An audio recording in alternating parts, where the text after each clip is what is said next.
Sudah Pak. Sudah. Baik Pak, terima kasih Pak Lancar, Surya. Pak. Jadi saya akan mencoba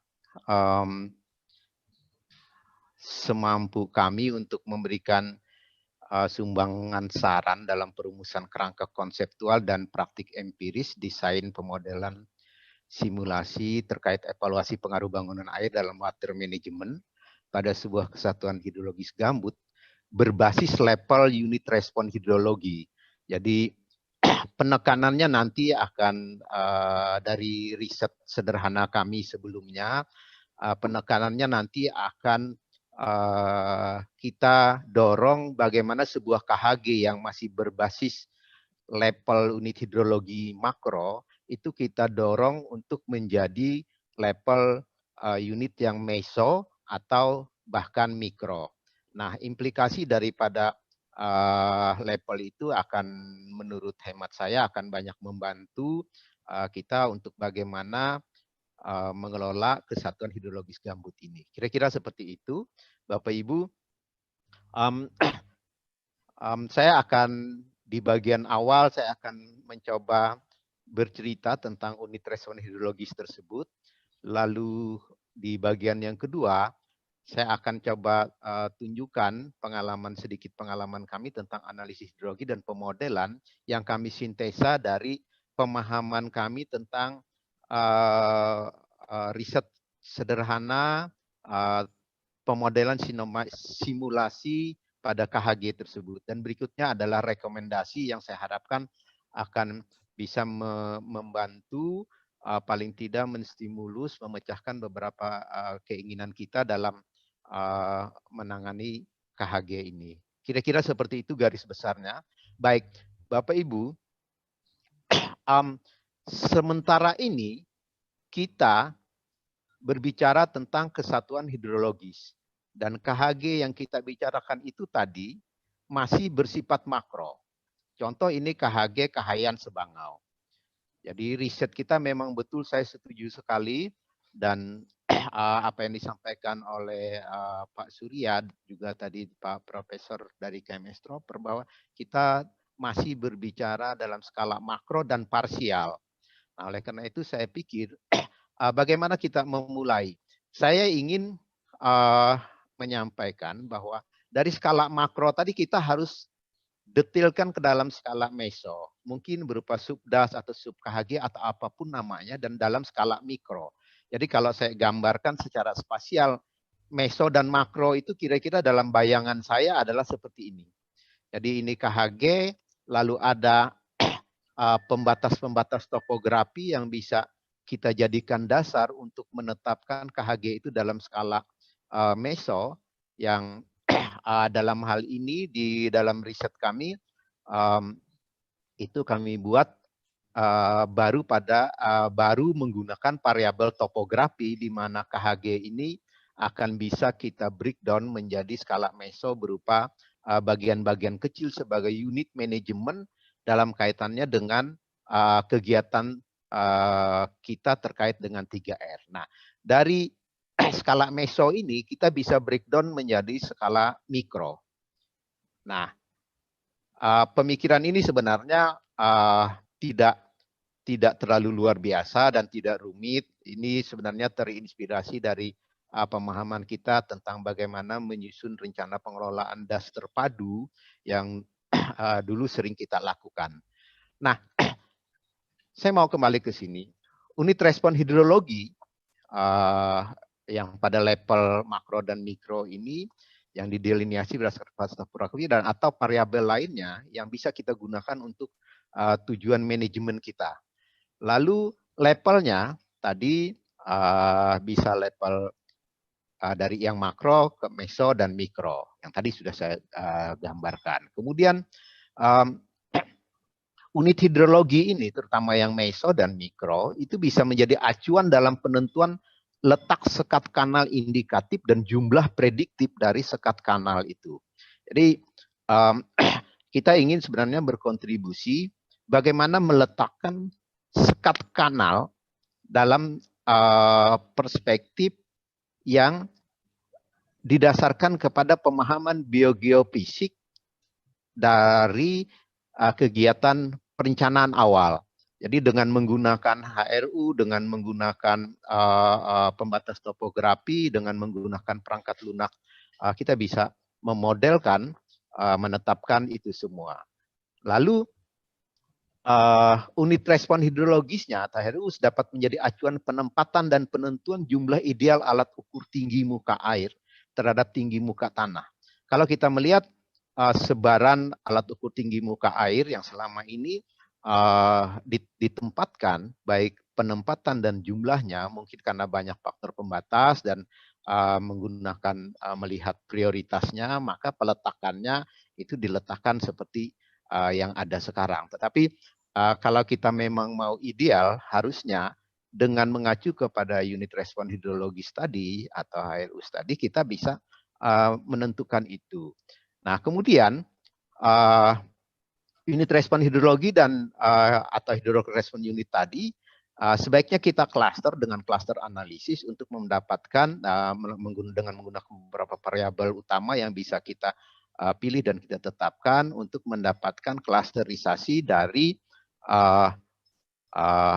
HRU baik pada level meso dan mikro ini. Nah, itu kira-kira gambaran tentang unit respon hidrologi yang kami pahami. Nah, istilah unit respon hidrologi ini sebenarnya saya terinspirasi dari penggunaan perangkat lunak ArcSWAT yang di dalam pengelolaan das terpadu itu mereka menggunakan terminologi itu. Oleh karenanya terminologi itu juga saya gunakan. Jadi ini terminologi itu bukan dari saya, kita hanya mengadopsi saja.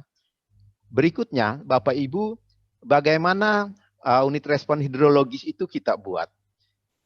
Unit respon hidrologis bisa kita lihat atau bisa kita bagi baik secara horizontal atau vertikal.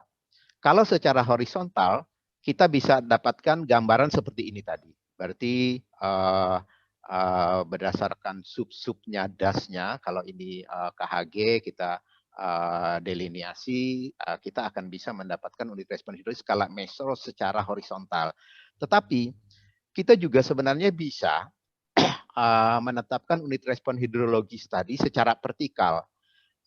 Secara vertikal dengan menaikkan level tinggi muka air bertahap berdasarkan kebutuhan kita. Kalau kita dalam penelitian kami mencoba menaikkan level tinggi muka air itu setiap ketinggian 0,4 meter. Jadi dengan maksud bahwa kenaikan tinggi 0,4 meter ini akan memberikan informasi kepada kita di mana sebenarnya letak sekat kanal itu harus kita buat, sekat kanal utama yang harus kita buat jika topografi tadi kita overlay dengan keberadaan kanal atau sungai-sungai atau anak sungai yang ada di dalam KHG tersebut. Nah, Ibu Bapak bisa melihat warna yang di sini agak lebih luas yang di bagian ini dibandingkan dengan yang di bagian sebelah kirinya. Lalu yang di sebelah kanan ini luas karena ini kita coba naikkan ketinggiannya dari 2,8 meter yang di sini dari permukaan laut menjadi 3,2 meter dari permukaan laut. Nah, berikutnya Ibu Bapak, bagaimana kaitannya dengan 3R? Jadi sementara ini saya melihat apa yang mudah-mudahan saya salah, apa yang direncanakan dengan 3R itu tadi masih belum ada link dengan hidrological response unit pada level meso dan makronya. Jadi baik rewetting, revegetasi ataupun revitalisasi. Jadi saya tidak mengatakan apa yang dikerjakan di awal itu salah, tetapi barangkali kalau kita mau dari perspektif ekologi bentang lahan, harusnya kesatuan ekosistem itu menjadi dasar untuk kita mengelola sebuah kawasan. Jadi ekosistem terkecilnya tadi bisa berupa di level meso, bisa berupa HRU meso atau HRU yang mikro tadi. Nah, berikutnya ini contoh ketika ini contoh Bapak Ibu peletakan Sipalaga misalnya yang tadi saya katakan, yang mungkin peletakan ini didasarkan kepada aksesibilitas saja atau apa saja, tetapi distribusinya belum menyebar mengacu kepada yang tadi. Nah, jadi itu. Nah, jadi kalau kita mau lebih lanjut bahwa bagaimana sebuah sekat kanal utama itu harus kita letakkan.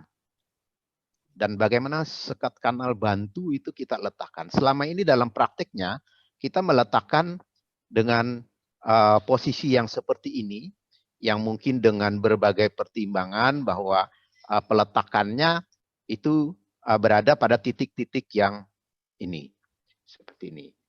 Nah, dalam hemat saya, harusnya kanal utama itu bisa kita letakkan berdasarkan unit respon hidrologis tadi. Yang kalau yang poligon-poligon ini merupakan unit respon hidrologis, dan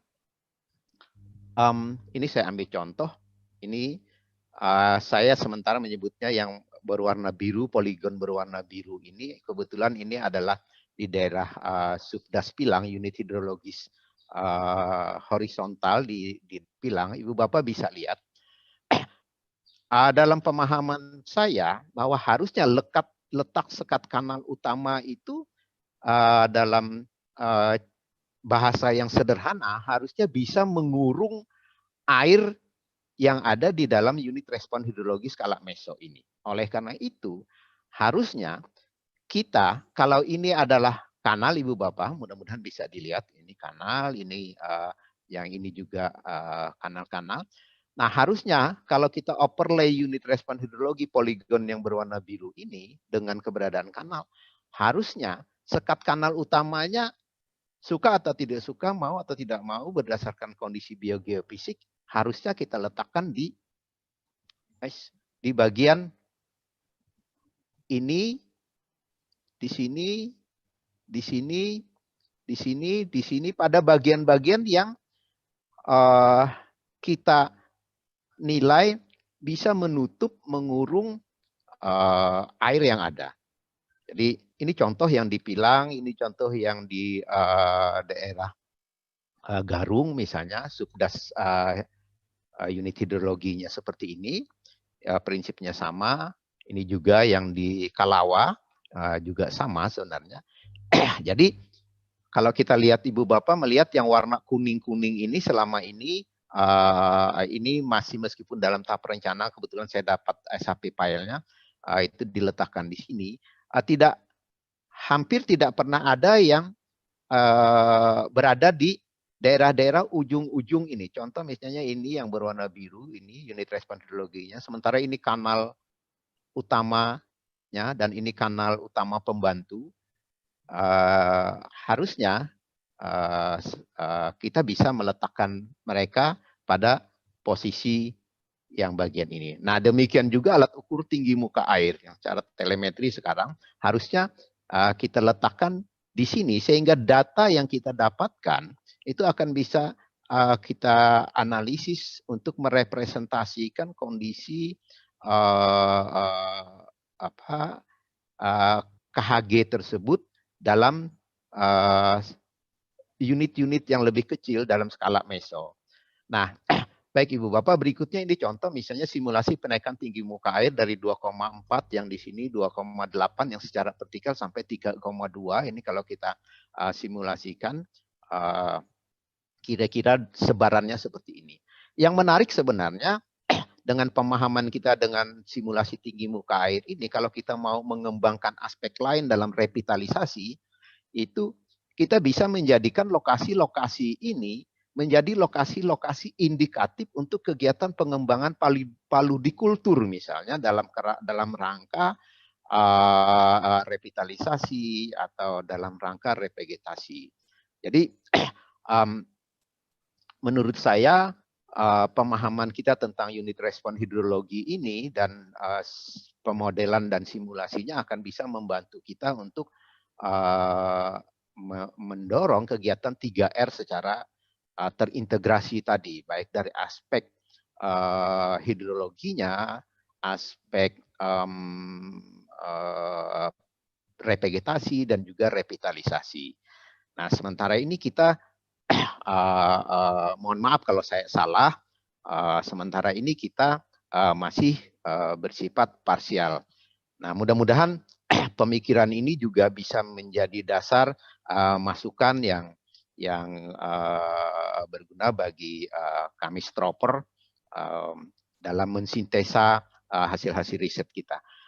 Nah, Bapak Ibu, sangat penting bagi saya karena kita berbicara tentang analisis, pemodelan, dan simulasi. Saya mencoba mengarang-arang, Ibu Bapak, sependek pengetahuan saya bagaimana relasi tinggi muka air dan tinggi muka tanah, serta bentuk model simulasi, serta perangkat lunak yang kita butuhkan. Kalau tadi saya katakan kita sebenarnya butuh perangkat lunak yang berlisensi, berbayar, atau perangkat lunak yang open source. Kalau yang open source kita masih bersyukur, tapi bagi institusi tertentu atau orang tertentu perangkat lunak yang berbayar, kadang-kadang mohon maaf ya, kita menggunakan perangkat lunak krek-krekan yang ilegal. Gitu. Jadi ini yang kadang-kadang ketika kita mau mempublikasikan menjadi tidak berani. Gitu. Ini hanya output kita hanya di pinggiran saja. Gitu.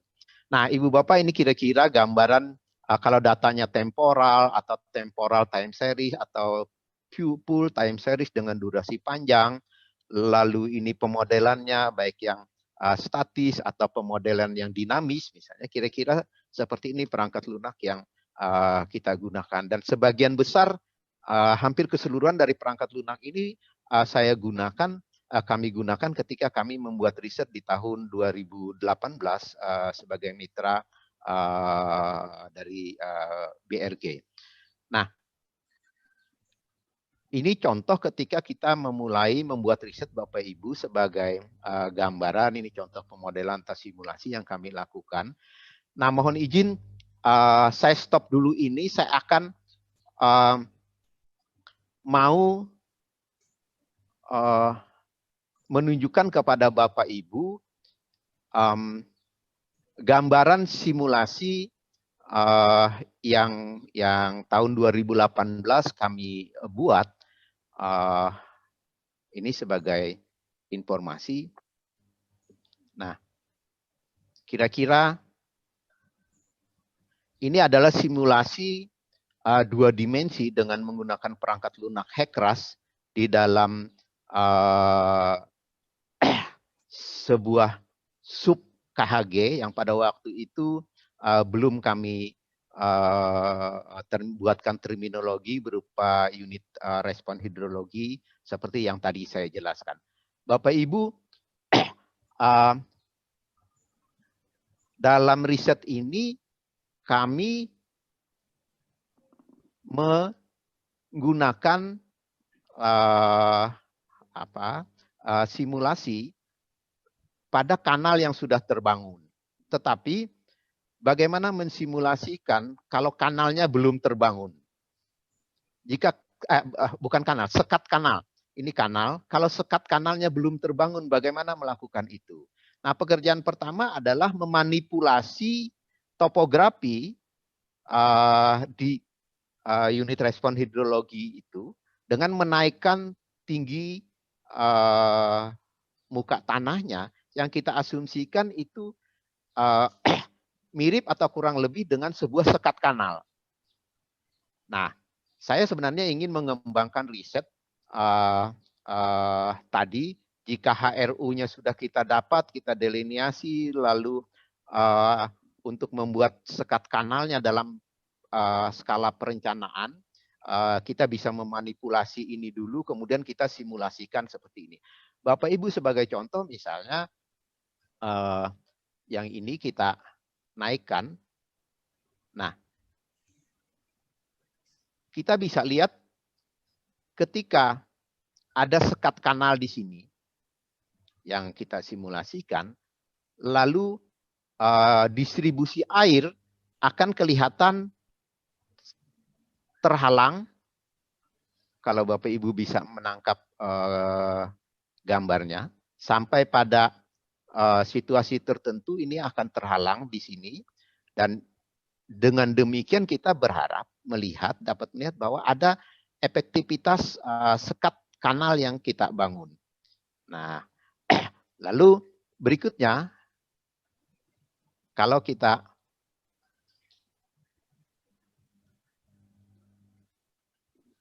simulasikan tadi lebih jauh, kira-kira gambarannya seperti ini. Nah, kami dari jurusan Kehutanan Fakultas Pertanian UPR, meskipun masih dalam tahap berhayal, bermimpi untuk terus mengembangkan riset-riset seperti ini, kami sedang dalam upaya untuk mendapatkan sponsor, dan mudah-mudahan BRG atau KMS Troper bisa cukup berminat untuk bermitra dengan kami untuk kita bersama-sama melakukan riset ini. Bapak Ibu, ini adalah gambaran hasil simulasi tinggi muka air maksimal dalam situasi pada saat penelitian di bulan Desember, data Oktober tahun 2018, dan ini minimalnya. Jadi minimal dari sini kelihatan bahwa tinggi muka air itu berada di bawah tinggi muka tanah. Sedangkan maksimalnya pada kejadian hujan tertentu dia berada di atas permukaan tanah. Jadi,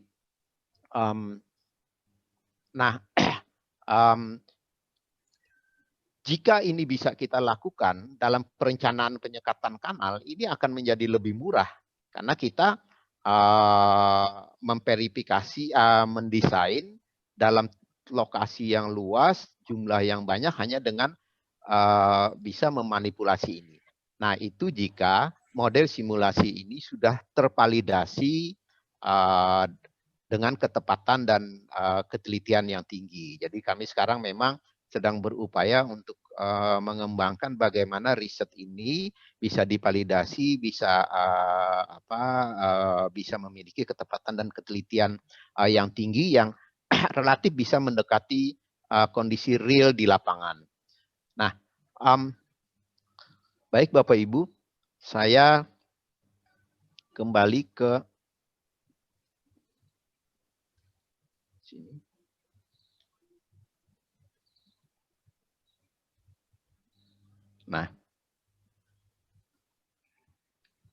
Nah ini hanya alur pikir saja ketika riset itu dimulai dulu. Dan kalau Bapak melihat, Ibu Bapak melihat di sebelah kanan yang poligon merah ini adalah hydrological response unit yang tadi di riset kami yang kita bisa buat dengan menggunakan informasi topografi dengan perangkat lunak tertentu. Kita bisa lakukan itu, dan di dalam ini sebenarnya juga kita bisa buatkan skala mikronya. Nah ini gambaran kira-kira perangkat lunak yang kita gunakan dikombinasi untuk bisa mendeskripsikan seberapa besar efektivitas sekat kanal, seberapa luas efektivitasnya, dan bagaimana simulasinya. Ini hanya contoh pembuatan plot di lapangan. Tadi kalau Ibu Bapak melihat plot di lapangan ini melingkar, tadi sebenarnya kita bisa membuat plot itu dalam bentuk unit respon hidrologisnya, baik yang meso atau yang mikro tadi.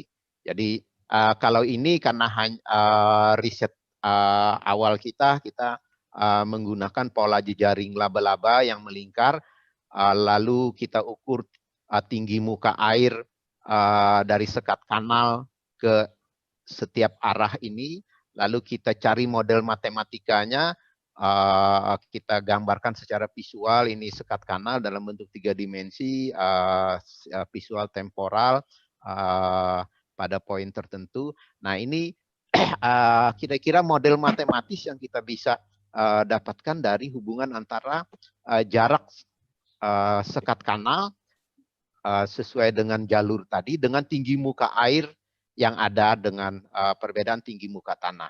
Nah, dari model-model ini untuk setiap jalur kita bisa memperkirakan berapa besar efektivitas sekat kanal dalam mengatur tinggi muka air. Jadi dalam kasus ini kira-kira sekitar sekitar sekian hektar, saya lupa ini. Nanti ada di laporannya kira-kira. Nah, ini confidence intervalnya untuk melihat efektivitasnya.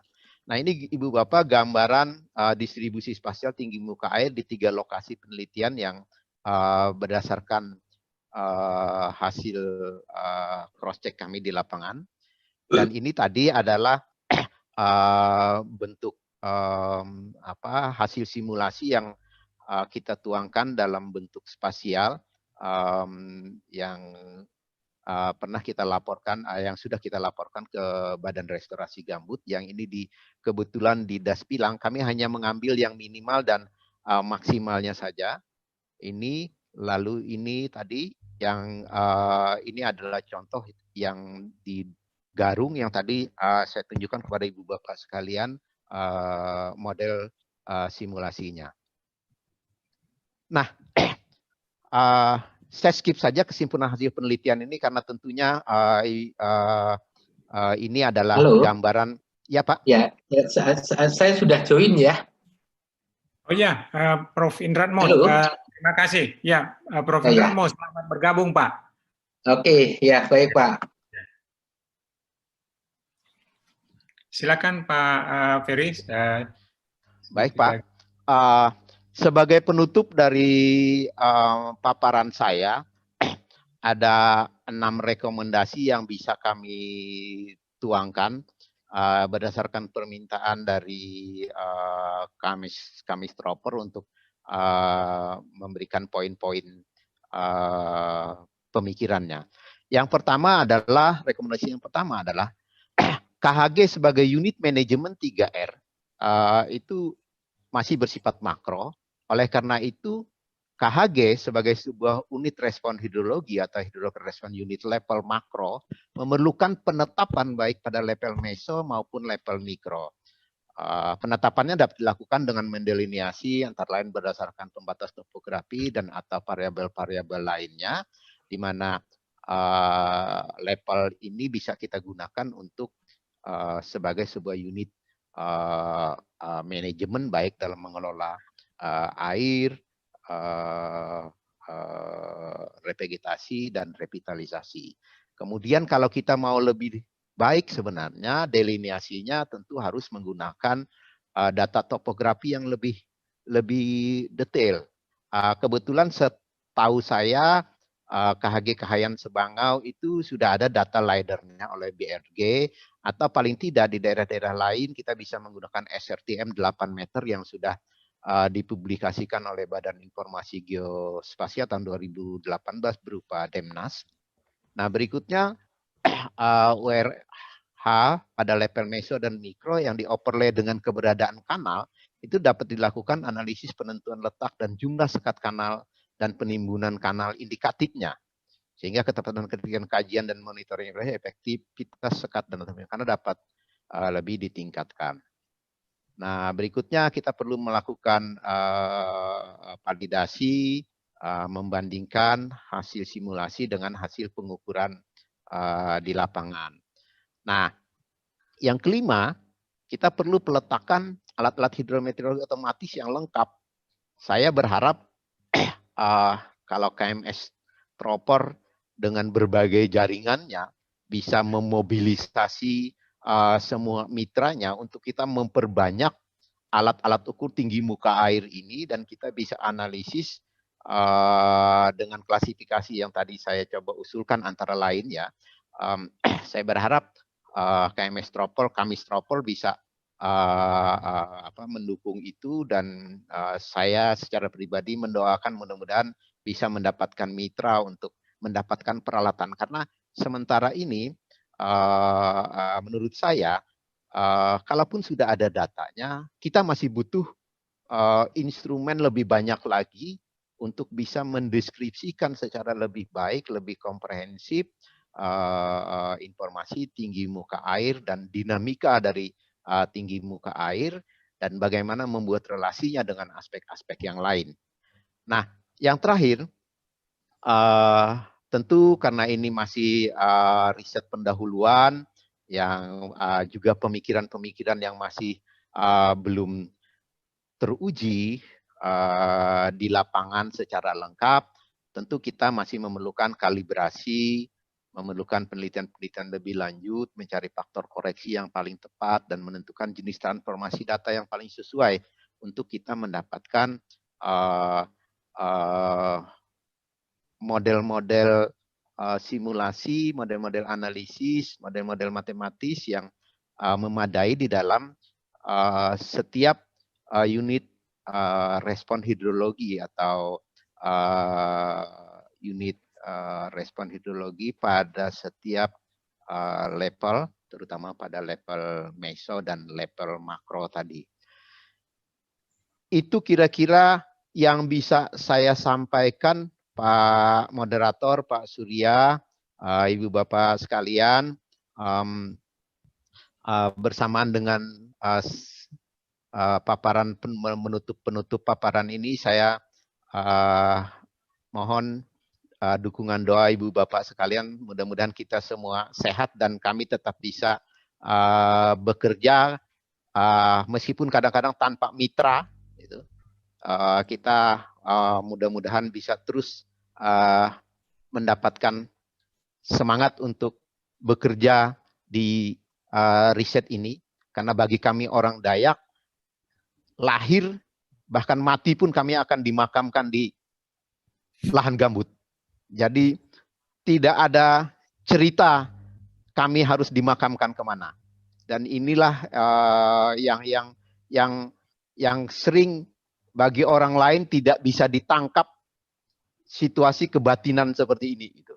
Jadi dengan tidak meremehkan pihak-pihak lain, saya kira ini suasana kebatinan kami. Oleh karenanya apapun yang terkait dengan KHG, dengan lahan gambut, didukung atau tidak, kami harus membangun pemikiran yang membadai. Saya kira seperti itu. Terima kasih. Saya sudahi paparan ini. Saya kembalikan ke moderator.